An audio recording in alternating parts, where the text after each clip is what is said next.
পূর্ব মেদিনীপুরের ফুল চাষের কথা বলতে গেলে তার পাশাপাশি হুগলির চাষের কথাও বলতে হবে। যে পরিমাণ ফসল হুগলি থেকে সারা রাজ্যে যায়, সেই ফসলের যোগানে টান পড়তে পারে। তার কারণ হুগলির বিস্তীর্ণ এলাকা বানভাসী। খানাকুলের কথায় যদি বলি, খানাকুল সবচেয়ে ক্ষতিগ্রস্ত হুগলি জেলার মধ্যে সবচেয়ে ক্ষতিগ্রস্ত জায়গাগুলোর একটা খানাকুল। সেখানে কি অবস্থা? সেখানে এখনো চাষের জমিতে জল দাঁড়িয়ে রয়েছে। শুভদীপ রয়েছেন আমার সঙ্গে, বলতে পারবেন শুভদীপ? হ্যালো হ্যালো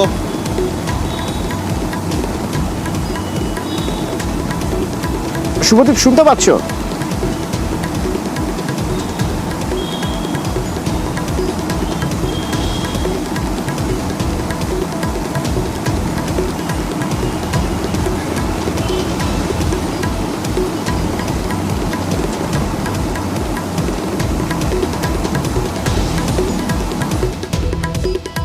এখন পরিস্থিতি খুব খারাপের দিকেই যাচ্ছে।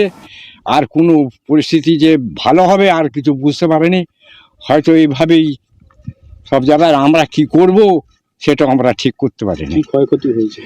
ক্ষয়ক্ষতি ধান যা রুয়েছিল 5-6 বিঘা জমি, সেসব পচে নষ্ট হয়ে গেছে, একটাও কিচ্ছু নেই। ধার দেনা করে রুয়ে দেনাই শোধ করবো কি করে, আর কি করব কিছু ঠিক করতে পারিনি আমরা। বন্যার জলে সবই নষ্ট। জল ছেড়ে যেভাবে বন্যা সৃষ্টি করেছে, তার জন্য বিভিন্ন এলাকা প্লাবিত হয়েছে। বিশেষ করে খানাকুল 1-2, আরামবাগ আছে, গোঘাট আছে, পুরা আছে, অনেকের ঘর বাড়ি যাচ্ছে। সাথে সাথে ব্যাপক ফসলের ক্ষতি হয়েছে।